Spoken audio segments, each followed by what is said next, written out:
But while we're on the topic of midterm, I did send out a little announcement. I looked at, who had completed the midterm in this class, and there was only a handful. Just make sure you guys have till tomorrow to do that. So just make sure you get that midterm done.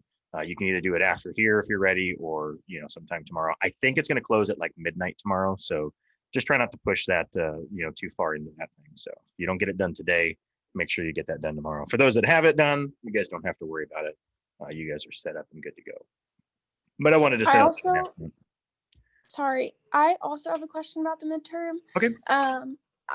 For this class, I noticed when I was taking it, all of the questions, like the multiple choice questions, or I guess they were all multiple choice, but they all had the option to choose multiple answers. Yeah. So I was just kind of really thrown off by that. I didn't know if like some of them I was supposed to pick multiple answers, or if like most of them had multiple answers as the correct answer. So I was just confused. So some of them do, and some of them don't. Some of them could have one answer, some of them could have more. I like those because it's a little bit more challenging than just a straight multiple choice. You know what I mean? Because you actually have to like know the information, and so like you can't just like guess at it. And so with those ones, you've got to answer the ones that apply to it, if that makes sense. I think the only ones that were just a true multiple choice would have been the tool ID stuff. So the tool ID stuff should just be, straight up. There's only one answer to it. There's not going to be multiple. But for some of them, there might be some. I don't really want to give any of the answers away right now. But there's some of them that are, going to have, multiple answers. Now with that, if you answer, let's say there's 4 possible options, and there's 2 correct answers, right? So if I said, hey, what are the colors of, Fresno State, right? And I had red, blue, green, and yellow, right? If you did red, but you didn't do like blue, then you would get half credit for that answer. Does that make sense? If you answered like red and blue, then you would get full credit. If you'd answered a red and then like a yellow, it would basically cancel each other out. So if you get a wrong answer in it, then it cancels it out. But you can never, you won't go negative. But if you select all the answers and there's 4 options and only 2 of them are correct, then you would get a 0 on that question.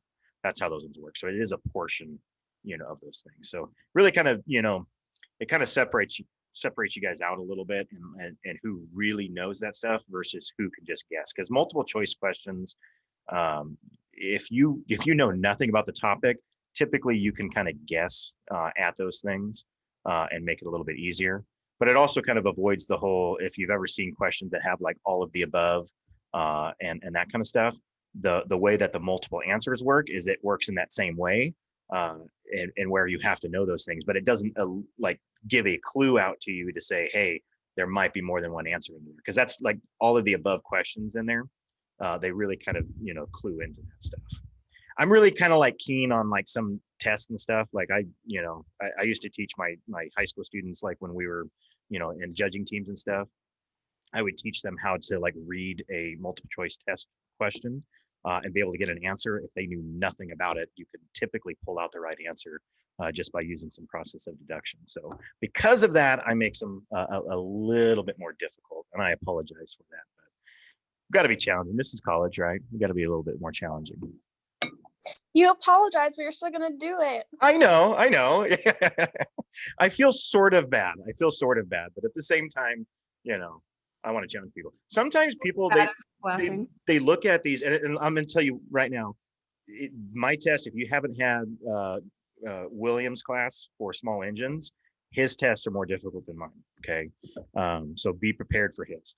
A lot of people look at the mechanics classes and they think, oh, it's just dumb mechanics, and there's not really a whole lot, that we need to learn. But, there really is, a lot to it. There's a lot of different, like, technicalities and, very, specific, like detail oriented type stuff that we really focus on. And some people go in. I had a student one time. I don't know if I told you guys this, but I had a student one time. I gave them the study guide. I said, look at the PowerPoints, go through those things, because a lot of the information comes from that. And I said, look at those things and do that. And she took the test. And this was a welding class, but she took the test and she did not do very well on it. And then afterwards, she asked me about it, and she goes, well, I read the titles of all the slides. And I looked at her and I was like, yeah, the information that's underneath is really the most important, right? So if you're looking at a PowerPoint, the title slide is really just there for your information to kind of say, okay, this is what this PowerPoint is talking about, or that slide is talking about. And you really got to read that meat and potatoes, because that's really what makes the difference. So, I noticed on the test too, one of the questions repeated itself. oh, did it? Yeah, there was one question there was two, and they were the same answers in the same question. Well, then that's should be 3 points then for you guys. I thought I deleted it. I know I saw one that was there, and I thought I deleted that, but I had a lot of issues. So what I did was I took a previous test, and from last semester, and I merged it into this Canvas. But I don't know what was going on, if Canvas updated something, but I had a lot of issues trying to transfer things over and trying to get those things in there. So yeah. But I'll look at it. I may put this thing on a curve for you guys, depending on how everybody does. I may, I'll probably just add points. I think that's easier to do with this stuff. Canvas, if it does like a curve on Canvas, it really messes things up, and it'll actually drop some people's scores instead of just increasing everybody's. So I may just put it on a curve for you guys, and then we'll go from there. But we'll look and we'll see what the scores are and stuff from it. I remember which question it is if you want to know, but I don't know if you want me to say it for the people that haven't taken it yet. No, let's just not, because if they know it, then they know it, and they're going to get it right, or they're going to get it wrong. You can private message it to him through Yeah, do that. Actually, that would work. That way I can take a look. I'm not going to change it, because if I change it, it's going to mess up, everybody else that hasn't taken it, or those that have taken it. I might just give a free point for that one. But like I said, we'll see when everybody gets it done, and we'll make it fair. I'm not trying to be, unfair or whatever, but I do kind of want to test you on what we've learned, and those that have been paying attention, and you've been doing the stuff that you're here, and even if you're not here, but if you're watching the videos, you're going to get that information. And those that haven't, they're going to be completely lost, and they're not going to be able to just guess at what it is.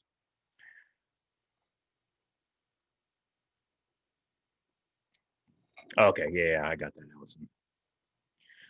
I'll fix that one for the future. It's nice to be able to transfer these things and then just edit some questions rather than rewriting the whole test all over again. Cool. Any other questions? Any other comments, concerns? I just saw in the the Fresno State Jordan College Instagram that you have a podcast. Yeah, we do have a podcast.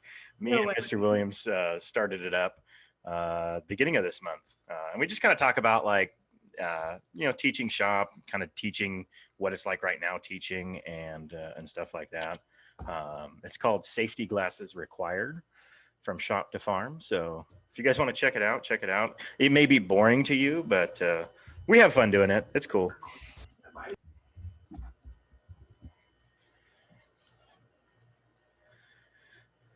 All right.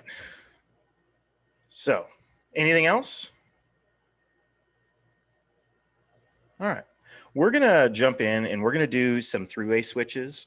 I've got a little PowerPoint that's going to kind of explain kind of how the three-way switches work. These things can be a little bit complicated, but if you focus and pay attention to what I tell you right now, they're going to be very easy for you to understand and to complete. After we get done today, I'm going to do diagram number 6 with you. Are you guys seeing that main screen right now? Or are you seeing the split screen? I've got 2 different screens on my split screen. Yeah, dang it. How do I change this stuff? I hate PowerPoint. Let's see, display settings. Let's go swap presentation. There we go. Now you guys see the full screen one now. Okay. So three-way switches, to kind of recap, I know I've mentioned this a couple times to you, but a three-way switch, the most common place that you are going to see these things is typically in a hallway in your house, where you have 2 switches that are going to control 1 light. So if you have a hallway down your light, you might have one, at the end of your hallway where your bedrooms are at, and then on the opposite end, you're going to have another one. And all these things do is just allow you to turn on the switch. If it's like nighttime and you're like, hey, I'm going to bed, but it's dark, you turn on the switch in the hallway so that way you can see. And then when you get to the end of the hallway, you're able to turn those things off, okay? As opposed to a single pole. But this thing is wrong. I don't know why this title says single pole, single throw, because these switches are single pole, double throw. And I'll explain what that means in just a second. But anyway, two switches are going to control one set of lights. So they're a little bit different than just a standard switch that we've been wiring up in the diagrams, recently. Where it's just like a single switch that's going to do that. These things are still going to do the same stuff where you're going to basically break that circuit, or you're going to kind of close that circuit. So you're going to complete it or you're going to stop it. But how we do this is going to be a little bit different. For diagrams number 6, 7, and 8, they are going to be using three-way switches. So you're going to have two switches that are going to control one set of lights. The other two diagrams, 9 and 10, those ones you guys are going to kind of work on your own. You've got to kind of think a little bit critically with that. But you have enough information that you should be able to, especially after today, you should be able to complete all 10 diagrams. And that's what I'm going to want you guys to work on between here and the next week, okay? Number 11 is an extra credit one, okay? And you have to kind of use your head. You have most of the information to kind of figure that one out. Some of it you kind of have to, infer some things about, but I like to get students to think. I like to get them to use their head, and it's an extra credit. So if you do not want to do number 11, you do not have to do number 11. It's completely optional, but it is an extra credit. You do get an extra 10 points if you do complete that one and get it correct, but I don't help with that one, right? I want to make sure that you can kind of think and learn a little bit on your own. I will drop you a hint on that one though. On number 11, it uses a four-way switch, and it has two three-way switches in it as well. It is very similar in how you hook up these three-way switches. So a little hint for number 11 is that is very similar to the same process that we're going to learn today. So you're going to kind of have enough information, and then just a little bit that you'll have to kind of, guess on or determine how those things work. But again, I want you to think a little bit. So a single pole, single throw switch, you can see these are the things that we've been wiring up right here. With these ones, they have two brass terminals. And essentially what this switch is doing is it's connecting those two brass terminals, or it's disconnecting those two brass terminals. Okay, really simple, really basic. Also has a little ground screw on there. On a three-way switch, okay, it's going to have two brass. Notice there's one here and there's one on this side. And then it's also going to have a little black screw. Now, depending on the manufacturer, that black screw could be here. It could be on this side. They could put two brasses here and then the black one there. It doesn't matter where it's located. What's important is that you understand that this black screw is going to be kind of the key to hooking these things up. Okay, so there's three terminals that we're going to hook hot wires to. Okay, so hot wire is going to go onto that black one. This one has a ground too. The grounds are the same. We've talked about that. I'm not going to beat a dead horse with that. You guys understand how to do that. The one thing with these three-way switches is that typically on a switch it says on and then off. On these ones, they do not have that because these are completely dependent on where the other switch is located, whether or not it's going to turn it on or off. So in your hallway, if you have a three-way switch that's hooked up correctly, you might flip the switch up to turn the light off instead of flipping it down like you normally do on a single pole, single throw switch, like right here. Okay, those ones, it's always flip up or flip down.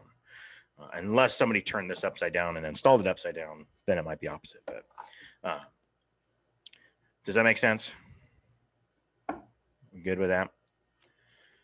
So that black terminal, okay, we are going to use the term common terminal. Okay, so that black screw is the common terminal. Okay, what that means is that that common or that black screw is always going to be connected to either that brass right here, or kind of where my fingers are at on the other side. There's the other brass screw, and it's going to be connected to that brass screw. So that common is always connected. Now that is different from a single pole, single throw switch where the two brass terminals are either connected or disconnected. Okay, that common terminal, that black screw, wherever that black screw is located. Again, different manufacturers are going to put it in different spots, but it's always going to be a black screw. Okay, that one is your common. It also is going to tell you on the bottom of these things. I don't have a picture of it, but on the bottom of these things, it says common underneath that terminal there. And so if you read the back of it, it'll tell you which one it is. So this is kind of like a little bit of an illustration. You can see my little red line that I've got there. We've got that black screw, that's our common. And you'll notice with the switch flipped up in this position, it's going to be connected to that brass terminal. If I were to flip that switch down, you'll notice that red line kind of jumps across, and now this terminal is no longer connected, but now this terminal is connected. So essentially it's just bouncing back and forth, right? We flip it up, it goes to the top, to the left. We flip it down, it goes to the right, okay? So a little bit of the inner workings of these things. I'm a curious person, and so I like to know how things work. And so I've actually cut these things apart, and I don't have them in here. They're in the shop right now. But kind of seeing how these things work. You don't really need to know how to do that, but if you're curious, if you guys get a chance and you want to come by, obviously after this semester, once things come by, if you're a little nerd like me, then I can show you how these things work on the inside. Because I said I'm just curious. I like to know how things work, and these things are fairly cheap, so I can kind of destroy them to just check them out. But essentially, what's happening on the inside, what you really need to understand is that black terminal, that common terminal right here, is always connected to either the brass on the left or the brass on the right, depending on how this switch is working. Do we understand that?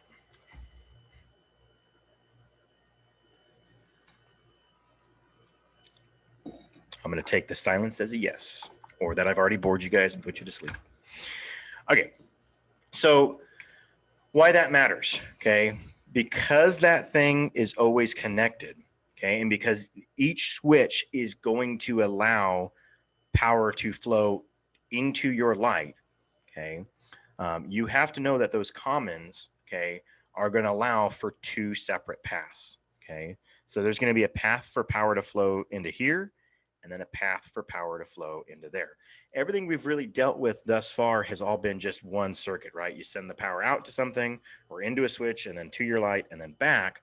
On this one, we're not going to have one path. We're going to end up actually having two different paths. Okay, and that's what allows us to like hook these things up. So here are some things that you want to make sure that you're paying attention to. And when you're diagramming these things, or if we were wiring these things up, these are some things that you want to make sure that we're aware of. Okay, so pay attention to these.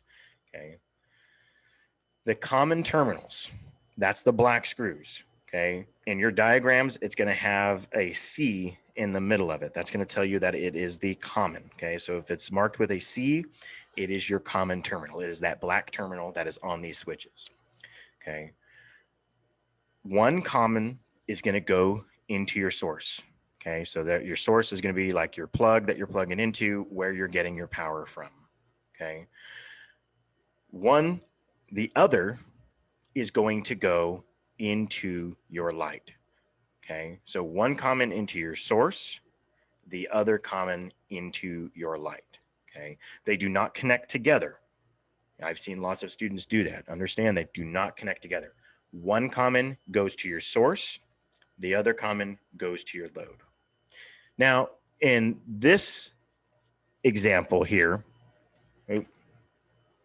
well, we can do our neutral wires. That's neutral. So on this was my white. It's kind of screwed it up because that should be a black terminal right there. We know the neutrals, right? We know we need to get that neutral wire back into our source, so we can add those wire nuts in there, and we've got that stuff, right? That's not hard. That's not going to change on any of these diagrams. The tough things on any of this electrical is really figuring out where your hot wires go. Okay, so do that as normal. You can get your neutrals back. You can do that, so that way you don't have any issues. Now, the rule is one common goes to your source, one common goes to your load. What do you think I'm going to connect this common on this switch? Where should that common go? Where do you think? Should it connect to the black one on the other one? So this one, so you're saying this common should connect to here? I'm thinking so, but I don't know. All right. What does this say up top here? The common terminal, that's that black terminal that I'm pointing to, right? The common terminal is going to hook up to your source on one of them, And then your load, that's going to be your light, is going to hook up to your other common. These commons should never connect to each other. Okay. They should never connect to each other.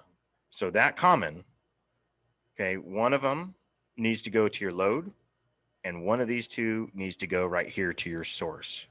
So this common on this first switch right here, where should we connect that common? It's not going to be to the other common. So where do you think we should connect it to?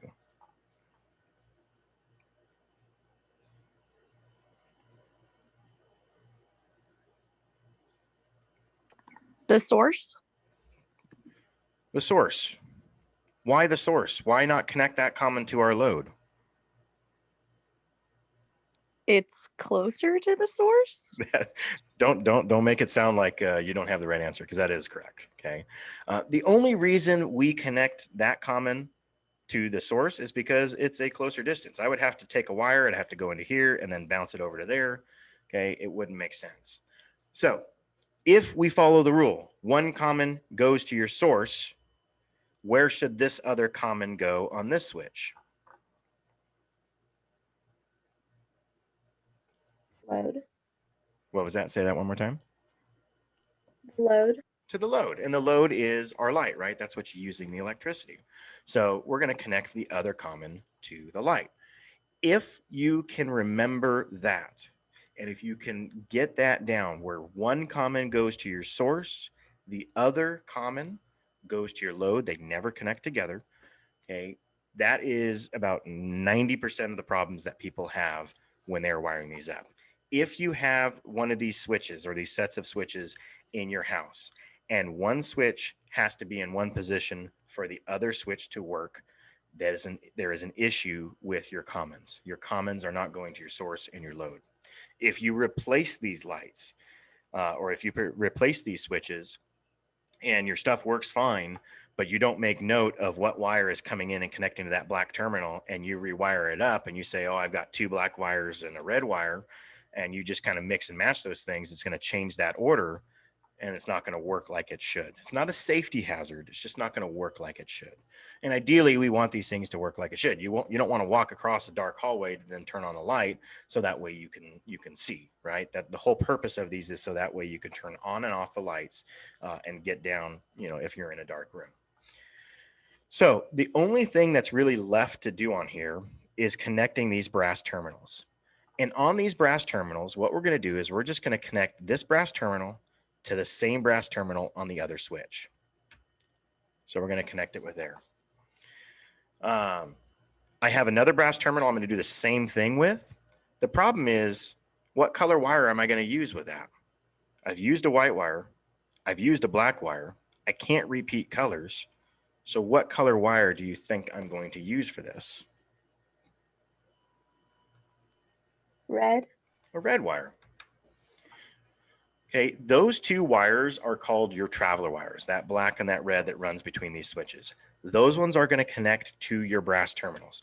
Now, theoretically, it does not matter if I take this brass terminal and I connect it where that red one's at, and then I just connect these two straight across. This switch is going to work. It's not going to have any issues. For me, I just tell you connect that brass terminal to the same brass terminal to try to make it easier. But if you flip-flop those red and black wires right here and right here, it doesn't matter. It's going to work. I'm not going to deduct you points because it will work like it should. The ones that matter are the commons.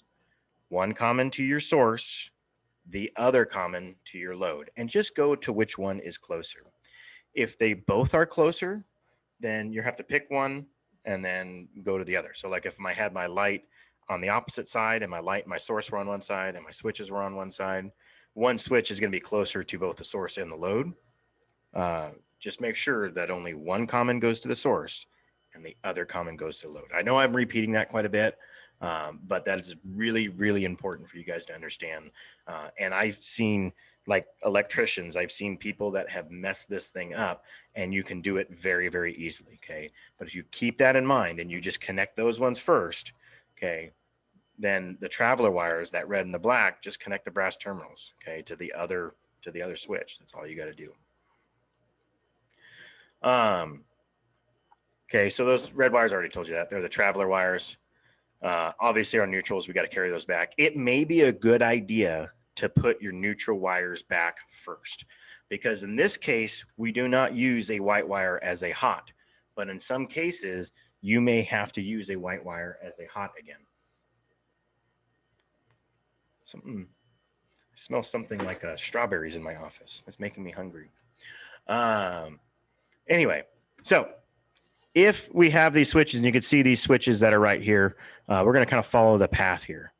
If we have our source, this is going to be a hot wire, right? So it's going to have power all the time. It goes into my common. If this switch is flipped down, you'll notice that it's crossing over and it's connecting this brass terminal to the red wire. So this red wire is going to have power flowing through it. Now, that brass terminal is where we got that connected. And if this switch is in the up position, you'll notice that my power is coming across here. This is not allowing power to flow into my light, okay, and complete this circuit. That's why the light bulb is off right now. If I were to flip this switch right here, notice that it moved from that red wire to the black wire and my light turns on. If we follow the path here, we go into the common, we're now no longer going over to here. We're now going into our black traveler wire. It's able to go in through here. That switch is also flipped up. It goes down in your common, and then we can go into our light and get that thing turned on. If I were to flip this switch right here, notice now it's jumping across from your common to your red. The hot power was right here. Okay, so that stops that. And no longer does this light turn on. It basically turns that thing off because it flips it from one line to the other. There's essentially two paths that are flowing into this switch. And one of these two wires is going to be hot, okay, all the time. One of those two wires are going to be hot if you hooked up your commons correctly. You may not necessarily know that, like when it's inside of a wall and all that kind of stuff, you may not know which wires are there, and it doesn't really matter. You don't really need to know that, but just to understand that we have two different paths that are flowing is kind of the critical part. So again, we can flip that switch. If I were to flip, right, that switch back up, we're just going to basically repeat that process. No matter what, these switches, no matter which one I flip, it's going to flip it off or it's going to flip it on. Okay, depending on which one it needs to have power. So I could flip this switch again. I could flip that one up. It's going to go to this black wire, and my power is going to flow. Does that make sense?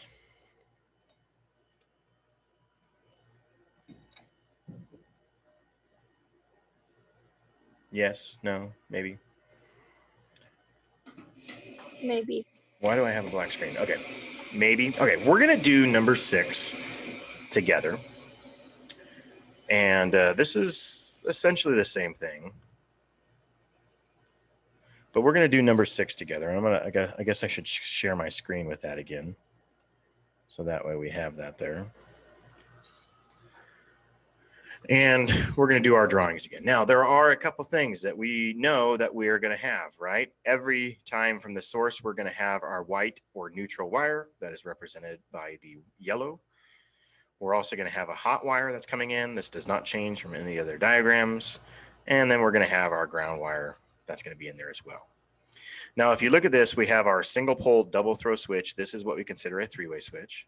Okay, we have another single pole double throw switch. Both of those things have that C for the common, and they've got their 2 brass ones. You'll notice on this diagram, it's different than the switch that we had. It doesn't matter. Okay, what matters is that this C is the common. That's going to be the black terminal.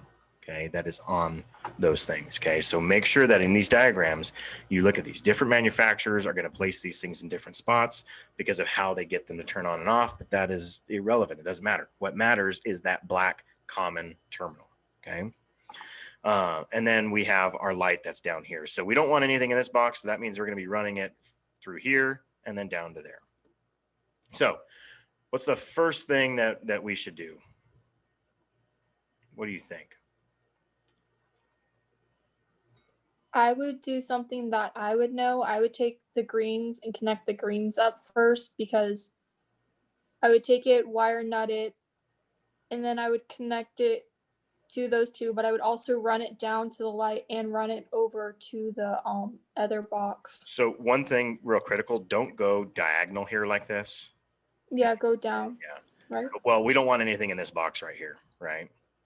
So what we'll do is we're going to do this right here. We're going to carry every wire is going to be up into here to there, and then we'll just carry our ground down to here, right? So we've got our grounds. We're good with that. I think you guys understand that, from last week. That doesn't change anything on these diagrams. We never want to run diagonal because these things they have, ideally this would be something, like almost these things would be in like a linear kind of space.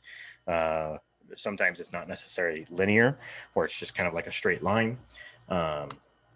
But in these cases, for all of these diagrams, just don't run them diagonal. You have to run them up into a box. I can't run one straight to my source here. I've got to go into this box and over.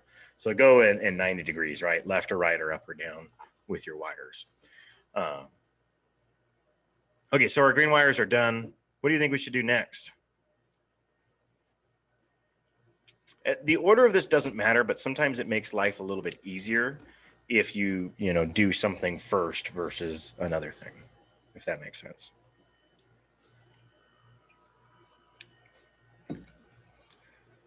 Any guesses?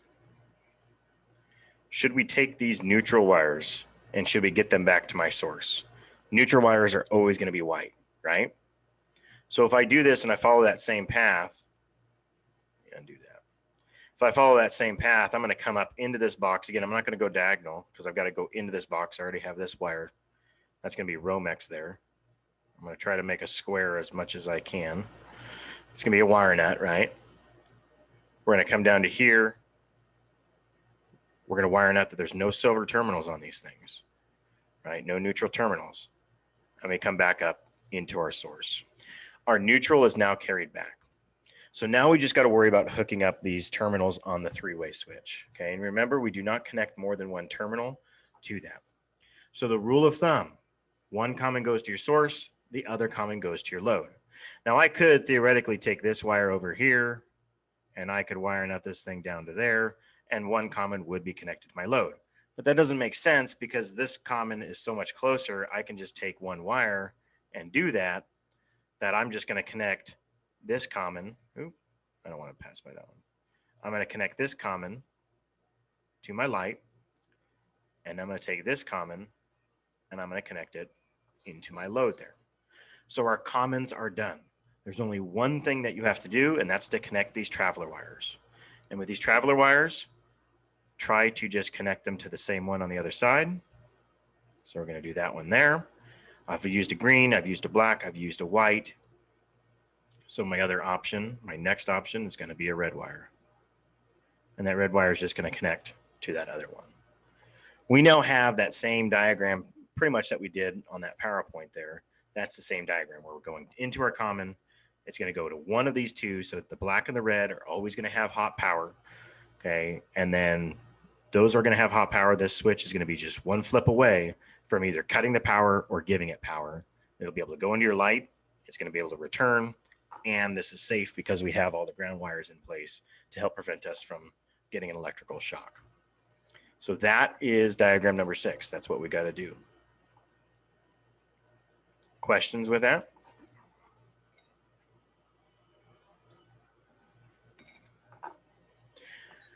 All right.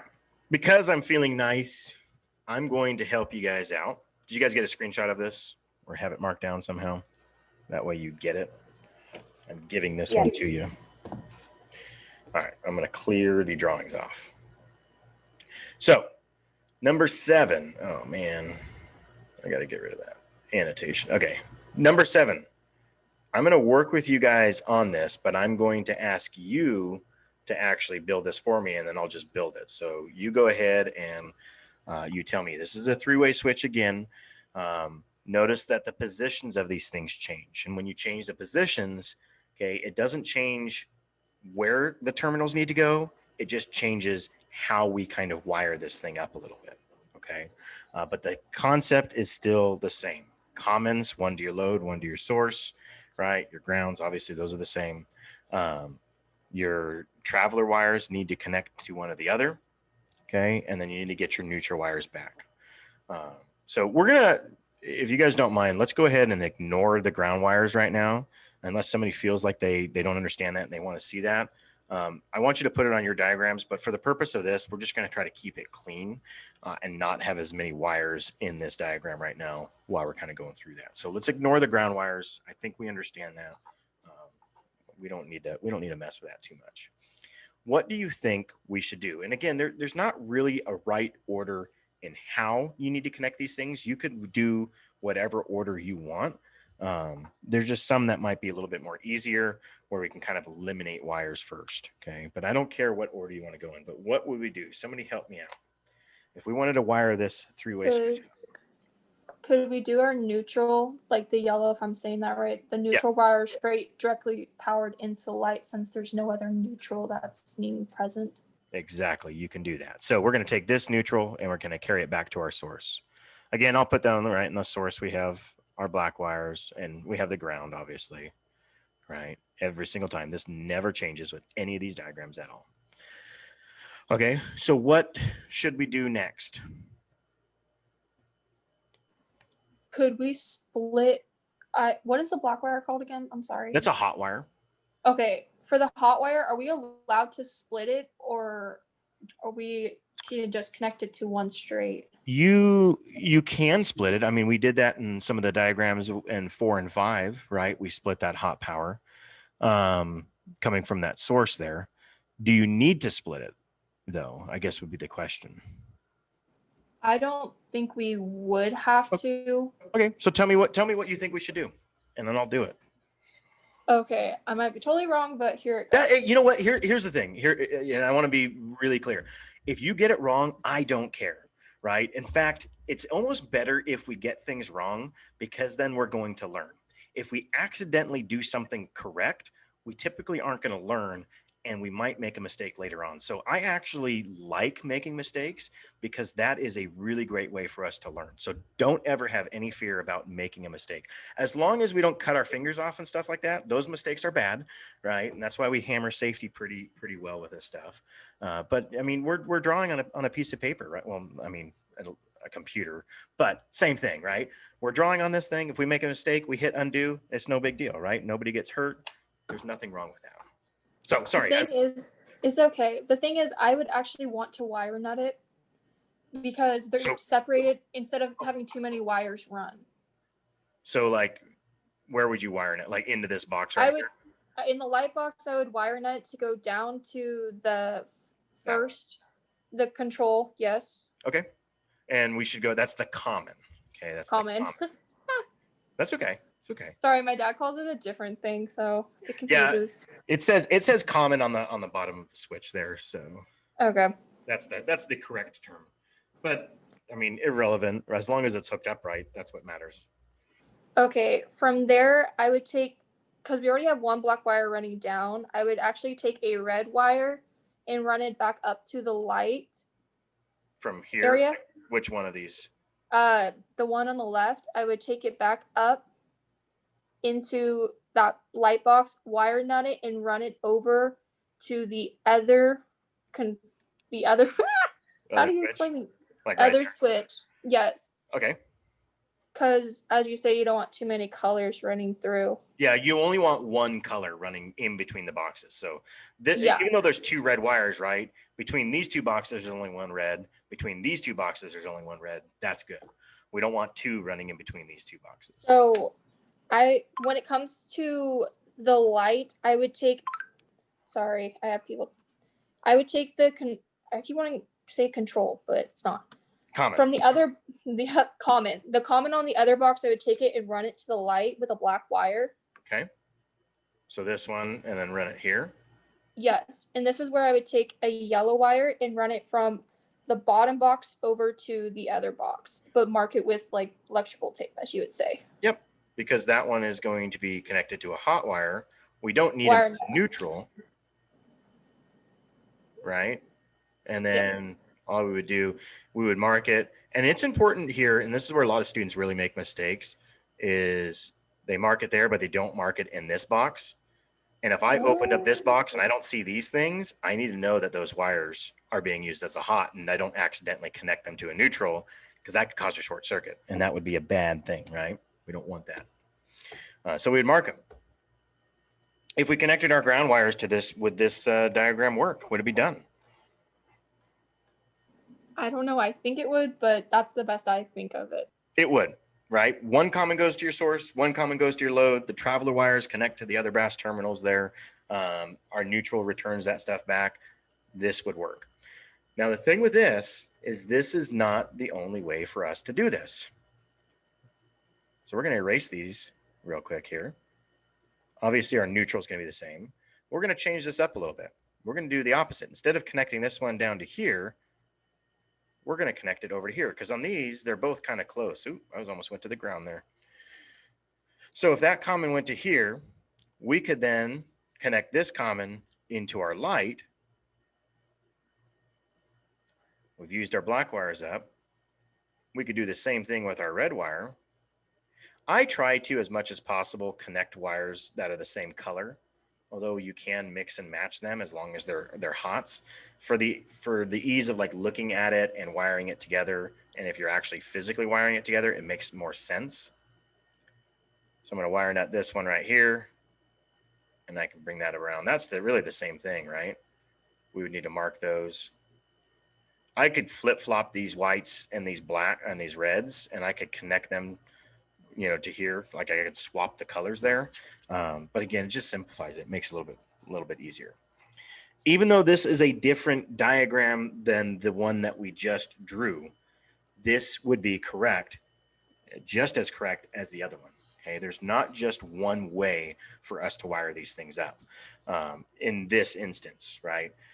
The one thing that we always want to try to do when we're wiring things up is simplify it, use as few wires as possible, because wires that are running in between your walls is going to cost money, right? So we always want to try to make it as cheap as possible. So connect it with the fewest amount of wires possible, and just keep that in the back of your mind. But on this one, we don't add any more or less wires, you know, wiring it, you know, with the common going to your source here versus this common going to your source. It uses the same amount of wires. They're both correct. There is not anything wrong with one or the other. Obviously, the only thing we're missing on here is the ground wires, but you can see it starts to get kind of cluttered with quite a bit of stuff, right? So we want to make sure that, you know, we try to clean that up a little bit. And just for these purposes, I just, you know, I think you guys understand that. We don't need to mess with that. Cool. What questions do you guys have on this?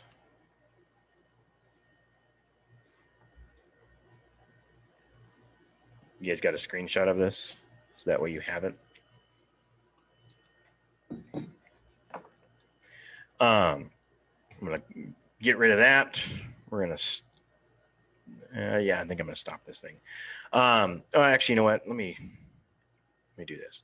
I'm not going to do these other ones with you, but I'll just kind of show you them and then talk about it real quick. Number 8 is another three-way switch, right? You have two double throw switches that are going to control that light. Okay, it's just a different orientation, except there's nothing in this box. So how we wire that up, same concepts, okay, but how you wire them are going to be slightly different, okay? Just make sure that if you're using a white wire, right, like on the last one, make sure you use that, you mark it accordingly if you're using a white wire as a hot. Reds and blacks, you don't need to mark because those ones are already hot. They're never going to be a neutral wire. They're never going to be a ground wire. The white wire is that one that will bounce back and forth and can kind of change whether it's a neutral or a hot. So on this one, right, 2 3-way switches to control the lights, just like normal. One thing on here, I didn't explain this. We use the term single pole double throw. Okay, what that means is we have a single kind of entry point and it throws it in 2 directions. So when we have this power that comes in here, it's basically going to throw it here. It's going to throw it there. So it's a single pole double throw. That has to do with the amount of switches that are on there. You might see things like on these, scroll up here. On this one, oh, that's not the right one. Single pole, single throw. So that's our single pole, that's our throw, or that's our pole and that's our throw. It doesn't matter. You can flip those ones back and forth. because there's not one that matters more than the other. It just kind of depends on where you're coming in and then where you're leaving from that switch. So a single pole, single throw switch is just going to have 2 brass terminals every time. Sometimes you hear the term called a toggle switch, and it may not necessarily just be in electrical. You can do that in like DC electrical as well. But if you hear the term toggle switch, it's going to be there. If you hear the term 3-way switch or single pole double throw, it's referring to these that have that single pole and it throws it in 2 directions there.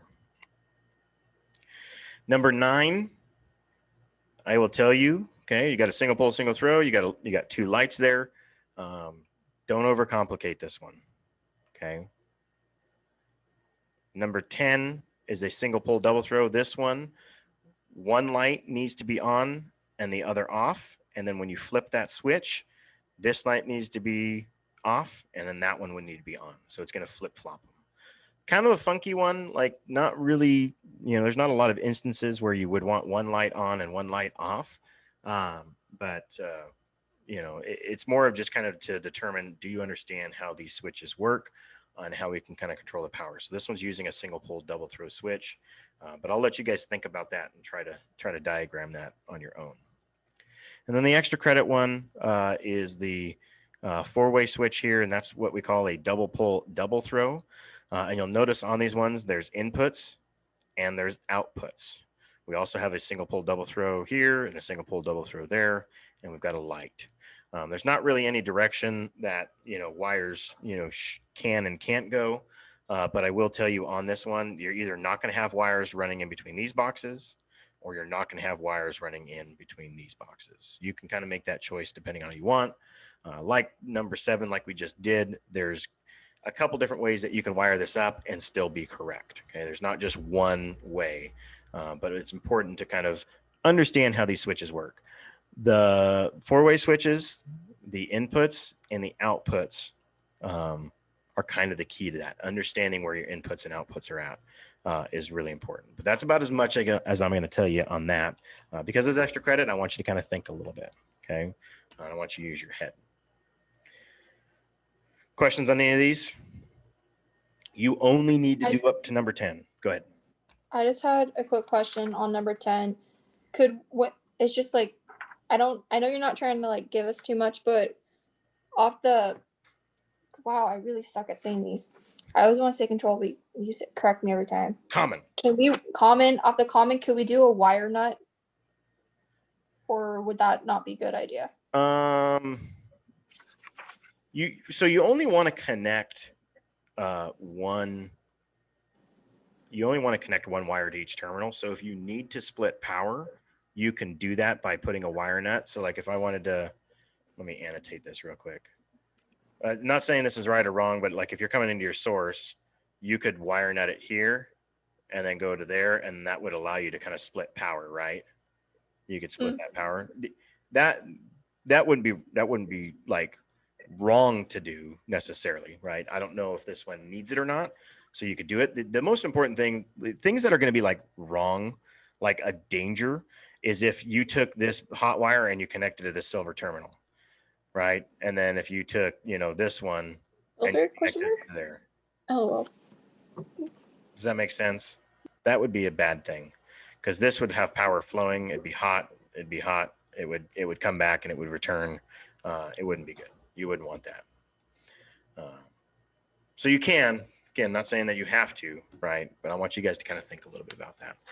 If you want on these diagrams, if you want to, try them out and, kind of test them, get a drawing down, you can, email me, if you want, or, shoot me a text message. I think I gave that to you. It should be in one of the announcements at the beginning.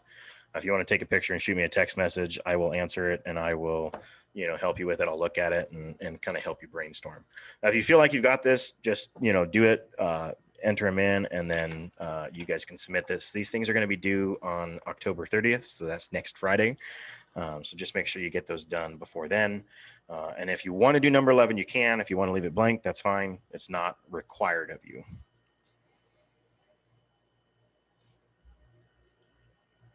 Any other questions? All right, we're going to go ahead and stop recording.